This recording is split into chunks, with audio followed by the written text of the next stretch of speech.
Hi ಎಲ್ಲರಿಗೂ ನಮಸ್ತೆ, welcome back to my YouTube channel. ಇವತ್ತು ಮತ್ತೆ ಹಾಸ್ಪಿಟಲ್ ಚೆಕಪ್ಪಿಗೆ ಹೋಗ್ತಾ ಇದ್ದೀನಿ. ಇವತ್ತು ಮತ್ತೆ ಸೆಕೆಂಡ್ ಟೈಮ್ ಗ್ಲೂಕೋಸ್ ಟೆಸ್ಟ್ ಇತ್ತು. ಫಸ್ಟ್ ಟೈಮ್ ಗ್ಲೂಕೋಸ್ ಟೆಸ್ಟಲ್ಲಿ ಸ್ವಲ್ಪ ಫಾಸ್ಟಿಂಗಲ್ಲಿ ವೇರಿಯೇಷನ್ ಬಂದಿದ್ದರಿಂದ ಮತ್ತೆ ಬರೋಕ್ಕೆ ಹೇಳಿದರು, ಒಂದು 10 ಡೇಸ್ ಬಿಟ್ಟು.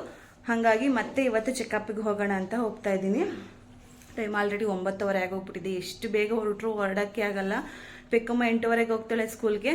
ಅವಳಿಗೆ ಕಳಿಸಿ 1 ಅವರ್ ಆಗೋಯ್ತು. ಆದರೂ ಕೂಡ ಇನ್ನೂ ಹೋಗೋಕ್ಕಾಗೇ ಇಲ್ಲ. ಇವಾಗ ಹೋಗ್ತಾ ಇದ್ದೀವಿ. ಸೊ ಊಟನೂ ತಿಂದಿಲ್ಲ, ಇನ್ನೂ ತಿಂಡಿನೂ ತಿಂದಿಲ್ಲ. ಇವನ್ 1 ಗ್ಲಾಸ್ ನೀರು, 1 ತೊಟ್ಟು ನೀರು ಕುಡಿದೆ ಹಾಗೆ ಬರಬೇಕು ಅಂತ ಹೇಳಿದ್ರು. ಲಾಸ್ಟ್ ಟೈಮು ಹಾಗೆ ಹೋಗಿದ್ದೆ, ಮತ್ತು ಈ ಟೈಮು ಹಾಗೆ ಹೋಗ್ತಿದ್ದೀನಿ. ಅಲ್ಲಿಗೆ ಹೋಗ್ತಾ ಒಂದವೇ ವಿಡಿಯೋನ ಕಂಟಿನ್ಯೂ ಮಾಡ್ತೀನಿ. ಏನಾಯಿತು, ಟೆಸ್ಟ್ ರಿಪೋರ್ಟ್ ಏನಂತ ಬಂತು, ಡಾಕ್ಟರ್ ಏನು ಹೇಳಿದ್ರು, ಇದೆಲ್ಲನೂ ನಾನು ವಿಡಿಯೋ ಕಂಟಿನ್ಯೂ ಆಗ್ತಾ ವಿಡಿಯೋ ಎಂಡಿಂಗಲ್ಲಿ ಹೇಳ್ತೀನಿ.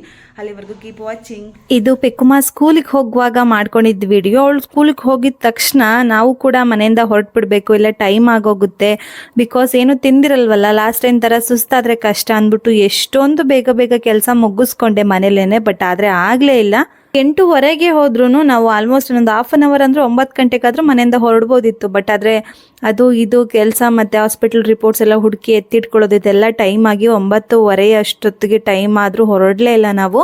ಆ್ಯಂಡ್ ಅವಳನ್ನ ನನ್ನ ಹಸ್ಬೆಂಡು ಸ್ಕೂಲ್ ವ್ಯಾನ್ಗೆ ಬಿಟ್ಟು ಬರೋ ಅಷ್ಟರಲ್ಲಿ ನಾನು ಮನೇಲೇ ಪೂಜೆ ಮಾಡ್ಕೊಳ್ಳೋಣ ಅಂತ ಅಂದ್ಬಿಟ್ಟು ಪೂಜೆ ಮಾಡ್ಕೊತಿದ್ದೀನಿ.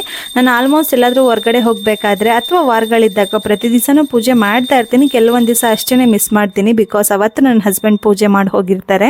ಮನೇಲಿ ನನ್ನ ಹಸ್ಬೆಂಡು ಅಥವಾ ನಾನು ಇಬ್ಬರಲ್ಲಿ ಯಾರಾದರೂ ಒಬ್ಬರು ಪ್ರತಿನಿತ್ಯ ಕಡ್ಡಿ ಹಚ್ತಾನೆ ಇರ್ತೀವಿ. ಇವತ್ತು ಹಾಸ್ಪಿಟ್ಲಿಗೆ ಹೋಗೋದಿತ್ತಲ್ವಾ, ಲಾಸ್ಟ್ ಟೈಮ್ ಥರ ಆಗದೆ ಇರಲಿ ಅಂತ ಅಂದ್ಬಿಟ್ಟು ದೇವ್ರನ್ನ ಕೇಳ್ಕೊಳ್ಳೋಣ ಅಂತ ಪೂಜೆ ಮಾಡ್ತಾ ಇದ್ದೀನಿ. ಇವತ್ತು ಟಿಫನ್ ಏನು ಮಾಡಿರಲಿಲ್ಲ. ಪೆಕ್ಕುಮಾಗೆ ನಾನು ಇಡ್ಲಿನ ಹಾಕ್ಬಿಟ್ಟು ಸ್ಕೂಲ್ಗೆ ಕಳಿಸಿದೆ. ಬಿಕಾಸ್ ಮನೇಲಿ ಟಿಫನ್ ಮಾಡಿದ್ರು ಕೂಡ ನನಗೆ ನಾನೇ ಅಡುಗೆ ಮಾಡ್ತಾ ಇನ್ನೂ ಸುಸ್ತಾಗುತ್ತೆ. ಆ್ಯಂಡ್ ಏನಾದರೂ ತಿನ್ನಬೇಕು ಅಂತ ಅನ್ನಿಸ್ಬಿಡುತ್ತೆ. ಅದೆಲ್ಲ ಬೇಡ, ನಾನೇ ಹೋಟೆಲಿಂದ ತರ್ತೀನಿ ಅಂತ ಅಂದ್ಬಿಟ್ಟು ಇಡ್ಲಿನ ಹಾಕಿ ಕಳಿಸಿದ್ರು ನನ್ನ ಹಸ್ಬೆಂಡು. ಆ್ಯಂಡ್ ಅವರು ಏನೂ ತಿನ್ನೋದಿಲ್ಲ. ಲಾಸ್ಟ್ ಟೈಮ್ ನಾನು ಗ್ಲೂಕೋಸ್ ಟೆಸ್ಟಿಗೆ ಹೋದಾಗಲೂ ಅಷ್ಟೇ, ನಾವೆಲ್ಲ ತಿಂತ ಕೂತ್ಕೊಂಡ್ರೆ ನೀನು ನೋಡ್ತೀಯ, ಆಸೆ ಮಾಡ್ತೀಯ, ನಿನಗೂ ತಿನ್ನಬೇಕು ಅಂತ ಅನಿಸುತ್ತೆ. ಹಾಗಾಗಿ ನಾವು ತಿನ್ನಲ್ಲ ಅಂದ್ಬಿಟ್ಟು ಮಾಡಿ ತಿಂಡಿ ಎಲ್ಲ ವೇಸ್ಟ್ ಮಾಡಿದರು. ಸೊ ಈ ಸತಿ ಅಷ್ಟು ಬೇಗನೆ ಎದ್ದು ತಿಂಡಿ ಮಾಡೋ ಶ್ರಮ ಎಲ್ಲ ಬೇಡ ಅಂತ ಅಂದ್ಕೊಂಡು ನಾನು ಈ ಸತಿ ಟಿಫನ್ ಮಾಡೋಕ್ಕೆ ಹೋಗಿರಲಿಲ್ಲ. ಆ್ಯಂಡ್ ಹಾಗೆ ಇತ್ತೀಚೆಗೆ ಬೆಂಗಳೂರಲ್ಲಂತೂ ತುಂಬಾ ಚಳಿ ಇದೆ. ಮನೆ ಒಳಗಡೆ ಇದ್ರೂ ಕೂಡ ತುಂಬಾ ಚಳಿ. ಇನ್ನು ಹೊರಗಡೆ ಹೋಗಬೇಕು. ಅದರಲ್ಲೂ ನಾನು ಇವಾಗ ಹಾಸ್ಪಿಟ್ಲಿಗೆ ಹೋಗ್ತಿರೋದು 2 ವೀಲರಲ್ಲಲ್ವಾ, ತುಂಬಾ ಗಾಳಿ, ತುಂಬಾ ಚಳಿ ಇತ್ತು. ಸೊ ಅದಕ್ಕೋ ಏನೋ ಮನೆಯಿಂದ ಈಚೆ ಹೋಗೋಕ್ಕೆ ಇಷ್ಟ ಆಗ್ತಿರ್ಲಿಲ್ಲ. ಸ್ವಲ್ಪ ಬಿಸಿಲು ಬಂದಾದ್ಮೇಲೆ ಹೋಗೋಣ ಅಂತ ವೆಯ್ಟ್ ಮಾಡಿ 10 ಗಂಟೆನೇ ಆಗೋಯ್ತು ಮನೆ ಬಿಡೋ ಅಷ್ಟರಲ್ಲಿ. ನಮಗೆ ಈ ಫ್ಲೈಓವರ್ ಮೇಲೆ ಹೋದರೆ ಹತ್ರ ಆಗುತ್ತೆ ಅಂದ್ಬಿಟ್ಟು ಮಾದಾವರ ರೂಟಲ್ಲಿ ಹೋದ್ವಿ. ಮಾದಾವರ ರೂಟಲ್ಲಿ ಇತ್ತೀಚೆಗೆ ಹೊಸದಾಗಿ ಮೆಟ್ರೋ ಸ್ಟೇಷನ್ ಆಗಿದೆ. ಅದನ್ನಂತೂ ನಾನು ನೋಡೇ ಇರಲಿಲ್ಲ. ಅದರಲ್ಲೂ ರೀಸೆಂಟಾಗಿ ಪ್ರೆಗ್ನೆನ್ಸಿ ಆದಮೇಲೆ ನಾನು ಆ ರೂಟಲ್ಲೆಲ್ಲ ಹೋಗೇ ಇರಲಿಲ್ಲ.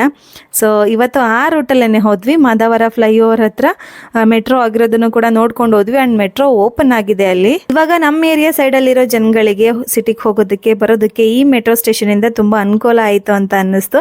ಆ್ಯಂಡ್ ಈ ಮೆಟ್ರೋ ಸ್ಟೇಷನ್ ಕಲರ್ ಸ್ವಲ್ಪ ವೆರೈಟಿ ಆಗಿತ್ತು ಬೇರೆ ಮೆಟ್ರೋ ಸ್ಟೇಷನ್ಗೆ ಹೋಲಿಸ್ಕೊಂಡ್ರೆ. ಸೊ ಅದನ್ನು ನೋಡಿಕೊಂಡು ಹೋದ್ವಿ. ನಮ್ಮನೆಯವರು ಯಾಕೆ ಅಂತ ಕೂತಿದ್ದಾರೆ ವಿಡಿಯೋದಲ್ಲಿ ಅಂತಂದರೆ, ನಾನು ಅವ್ರಿಗೆ ಯಾವಾಗಲೂ ಹೇಳ್ತಿರ್ತೀನಿ, ಔಟ್ಸೈಡ್ ಹೋದಾಗ ಲಾಸ್ಟ್ ಟೈಮ್ ಹಾಕೊಂಡಿದ್ದು ಬಟ್ಟೆನೇ ಹಾಕೋಬೇಡ, ಬಟ್ಟೆ ಚೇಂಜ್ ಮಾಡ್ಕೋ. ವಿಡಿಯೋದಲ್ಲಿ ನೋಡಿದ್ರೆ ಯಾರಾದರೂ ಯಾಕೆ ಒಂದೇ ಥರ ಬಟ್ಟೆ ಹಾಕಿರ್ತಾರೆ ಅಂತ ಕೇಳ್ತಾರೆ. ಇನ್ ಕೇಸ್ ಕೇಳಿದರೆ ಕೂಡ ನನಗೆ ತುಂಬ ಜನ ಕೇಳಿದ್ದಾರೆ, ಯಾಕೆ ವಿಡಿಯೋದಲ್ಲಿ ಬಟ್ಟೆ ಒಂದೇ ಥರ ಹಾಕ್ತೀರಾ ನೀವು ಅಂತ. ನಾನೀಗ ಪ್ರೆಗ್ನೆನ್ಸಿ ಇರೋದ್ರಿಂದ ನನ್ನ ಹತ್ರ ಬಟ್ಟೆಗಳಿದ್ರೂ ಕೂಡ ಅವು ಯಾವೂ ಆಗಲ್ಲ ಅಂದ್ಬಿಟ್ಟು ಡೈಲಿ ಹೊಸ ಬಟ್ಟೆ ಹಾಕೊಳ್ಳೋದಕ್ಕೆ ಈಗ ಬಟ್ಟೆ ಮೇಲೆ ಇನ್ವೆಸ್ಟ್ ಮಾಡೋದು ವೇಸ್ಟ್ ಅಂತ ಅನಿಸುತ್ತೆ. ಸೊ ಹಾಗಾಗಿ ನಾನು ಒಂದೇ ಥರ ಬಟ್ಟೆ ಹಾಕ್ತೀನಿ. ನೀನು ಹಾಗೆ ಹಾಕಿದ್ರೆ ಅದು ಸರಿಯಾಗಲ್ಲ ಅಂದ್ಬಿಟ್ಟು ನಾನು ಬೇರೆ ಬಟ್ಟೆ ಹಾಕೋ ಅಂತೀನಲ್ಲ, ಅದು ಅವ್ರಿಗೆ ಇಷ್ಟ ಆಗಲ್ಲ. ಅವ್ರಿಗೆ ಯಾವುದು ಕಂಫರ್ಟ್ ಅನಿಸುತ್ತೆ ಅದರಲ್ಲೇ ಇರಬೇಕು ಅನ್ನಿಸ್ತಾರೆ. ಸೊ ಒತ್ತಾಯ ಮಾಡಿ ನಾನು ಬೇರೆ ಬಟ್ಟೆ ಹಾಕ್ಸಿದ್ದಕ್ಕೆ ಅಂತ ಬರ್ತಾ ಇದ್ದಾರೆ.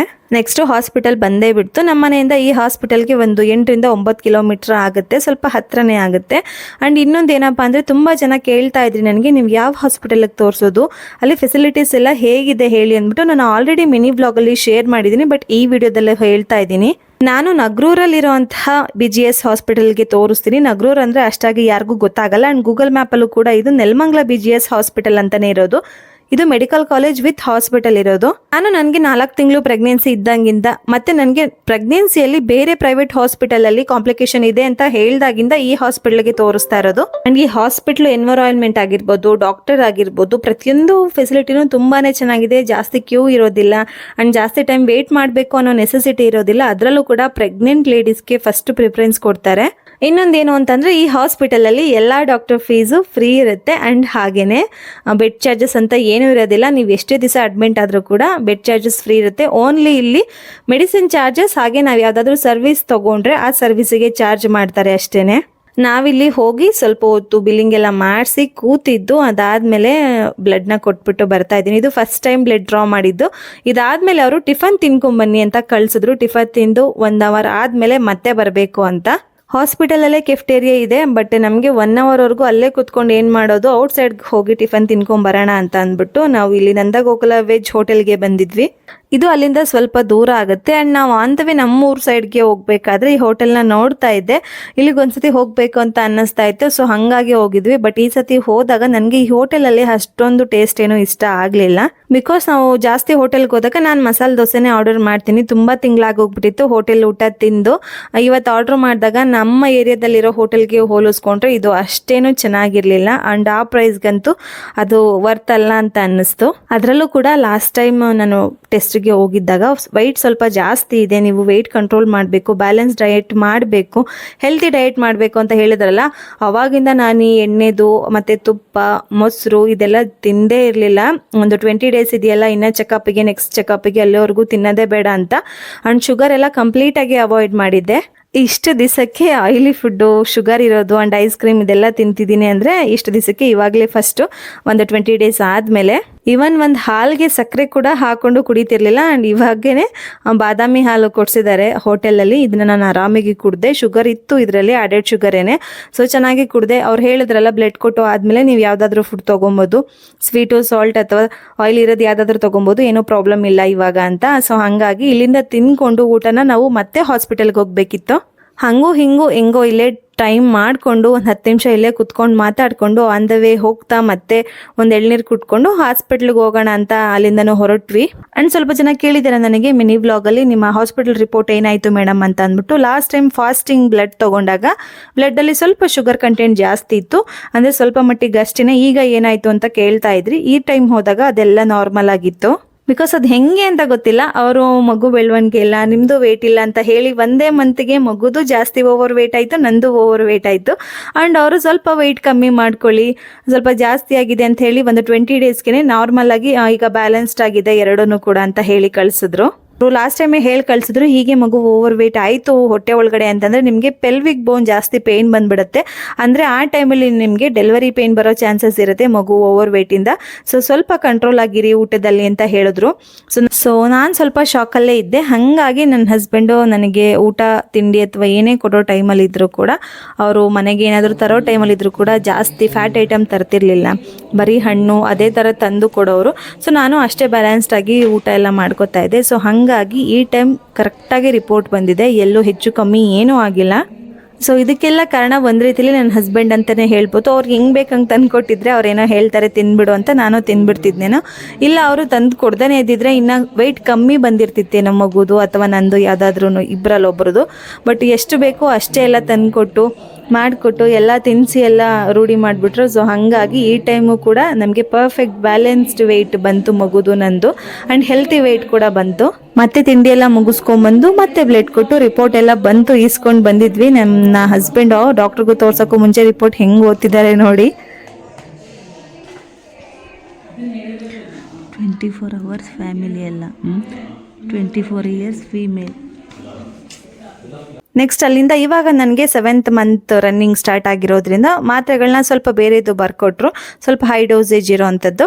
ಸೊ ಹಾಗಾಗಿ ಫಾರ್ಮಸಿಗೆ ಹೋಗಿ ಟ್ಯಾಬ್ಲೆಟ್ಸ್ ಕೂಡ ತೊಗೊಂಡ್ವಿ. ಈ ಟ್ಯಾಬ್ಲೆಟ್ಸ್ನ ಇವಾಗ ವೀಡಿಯೋದಲ್ಲಿ ನೋಡಿದ್ರು ಕೂಡ ನನಗೆ ಭಯ ಆಗುತ್ತೆ. ಒಂದು ದಿವಸಕ್ಕೆ 3 ಇಂದ 4 ಟ್ಯಾಬ್ಲೆಟ್ ನುಂಗಬೇಕು. ತಿಂಗಳಿಗೆ ಅದೇ 120 ಇಂದ 130 ಟ್ಯಾಬ್ಲೆಟ್ಸ್ ಆಗೋಗ್ಬಿಡುತ್ತೆ. ಯಪ್ಪ ಎಷ್ಟೊಂದು ಅಂತ ಅನಿಸುತ್ತೆ ನನಗೆ. ಇಷ್ಟು ದಿನಕ್ಕೆ ನಾನು ಪ್ರೆಗ್ನೆನ್ಸಿ ಜರ್ನಿಯಲ್ಲಿ ಹಾಸ್ಪಿಟಲ್ಗೆ ಹೋಗಿದ್ದಕ್ಕೆ ಇವತ್ತಂತೂ ತುಂಬ ಖುಷಿ ಆಯಿತು. ಬಿಕಾಸ್ ಯಾವುದೇ ರೀತಿ ಪ್ರಾಬ್ಲಮ್ ಇಲ್ಲ. ನಾನು ತೋರಿಸಿದಂತಹ ರೆಗ್ಯುಲರ್ ಡಾಕ್ಟ್ರೇ ತುಂಬ ಚೆನ್ನಾಗಿದೆ, ಕೀಪ್ ಇಟ್ ಅಪ್ ಅಂತ ಹೇಳಿ ಖುಷಿಯಿಂದ ಕಳಿಸಿದ್ರು. ಸೊ ಹಾಗಾಗಿ ತುಂಬ ಖುಷಿ ಆಯಿತು ನಮ್ಮಿಬ್ರಿಗೂ. ಬಟ್ ಆದರೂ ಕೂಡ ಈ ಚಳಿ ವೆದರ್ಗೆ 2 times ಬ್ಲಡ್ನ ಡ್ರಾ ಮಾಡಿರೋದ್ರಿಂದ ಒಂದೇ ನರದಲ್ಲಿ ಸ್ವಲ್ಪ ಕೈ ಜಾಸ್ತಿನೇ ಪೇಯ್ನ್ ಆಗ್ತಾ ಇತ್ತು. ಅದನ್ನೆಲ್ಲ ನೋಡಿಕೊಂಡು ಅಲ್ಲಿಂದ ಮನೆಗೆ ಹೊರಟ್ವಿ. ರಿಪೋರ್ಟ್ ಎಲ್ಲ ಬಂದು ನಾವು ಡಾಕ್ಟರ್ ಹತ್ರ ಹೋಗಿ ಡಾಕ್ಟರ್ಗೆ ತೋರಿಸಿ ಬರೋ ಅಷ್ಟರಲ್ಲಿ ಆಲ್ಮೋಸ್ಟ್ ಒಂದು 2:30-3 ಗಂಟೆ ಆಗೋಗಿತ್ತು. ನಾನು ಟಿಫನ್ ಅಷ್ಟೇ ತಿಂದಿದ್ದು, ಮಧ್ಯಾಹ್ನ ಊಟ ಮಾಡಿರಲಿಲ್ಲ. ಇನ್ನು ಮನೆಗೆ ಹೋಗಿ ಅಡುಗೆ ಮಾಡಿಕೊಂಡು ನಾವು ಊಟ ಮಾಡೋ ಅಷ್ಟರಲ್ಲಿ ಟೈಮ್ ಆಗುತ್ತೆ ಅಂತ ಅಂದ್ಬಿಟ್ಟು ಮತ್ತೆ ನಾವು ರೆಗ್ಯುಲರಾಗಿ ನಮ್ಮ ಏರಿಯಾದಲ್ಲಿರೋ ಬಸ್ ಸ್ಟಾಪಲ್ಲಿರೋಂಥ ಹೋಟ್ಲಿಗೆ ಹೋಗ್ತಿರ್ತೀವಲ್ಲ, ಅಲ್ಲಿಗೆ ಹೋದ್ವಿ. ಬೇರೆ ಕಡೆ ಹೋದರೆ ಟೇಸ್ಟ್ ಅಷ್ಟು ಇಷ್ಟ ಆಗಲ್ಲ ಅಂತ ಅಲ್ಲಿಗೆ ಹೋಗಿ ನಮಗೇನು ಬೇಕೋ ಅದನ್ನೆಲ್ಲ ಊಟ ಆರ್ಡ್ರ್ ಮಾಡಿಕೊಂಡು ತೊಗೊಂಡು ತಿನ್ಕೊಂಡು ಅಲ್ಲಿಂದನೂ ಮನೆಗೆ ಹೊರಟ್ವಿ. ನೀವು ಅನ್ಕೊಬೋದು ಏನು ಹೋಟೆಲ್ ಊಟ ಅಂತಾರೆ ಅಂತ, ಬಟ್ ತುಂಬ ದಿವಸ ಆಗೋಗಿತ್ತು. ಆಲ್ಮೋಸ್ಟ್ ಒಂದು 4 ತಿಂಗಳು ಮೇಲೆ ಆಗೋಗಿತ್ತು ನಾನು ಹೋಟೆಲ್ ಊಟ ಅಂತ ಹೋಟೆಲ್ಗೆ ಹೋಗಿ ಊಟ ಮಾಡಿ. ಸೊ ಹಾಗಾಗಿ ಇವತ್ತು ಒಂದು ದಿವಸ ಅಲ್ವಾ ಅಂತ ಊಟ ಮಾಡ್ಕೊತಾ ಇದ್ದೀವಿ. ಇವತ್ತಿನ ವಿಡಿಯೋ ಇಷ್ಟೇ. ಯಾರಿಗೆಲ್ಲ ಈ ವಿಡಿಯೋ ಇಷ್ಟ ಆಯಿತು ತಪ್ಪದೆ ಲೈಕ್ ಮಾಡಿ ಆ್ಯಂಡ್ ಹೀಗೆ ನನಗೆ ಸಪೋರ್ಟ್ ಮಾಡ್ತಾನೆ ಇರಿ ಅಂತ ಹೇಳ್ತಾ ಥ್ಯಾಂಕ್ ಯು ಫಾರ್ ವಾಚಿಂಗ್.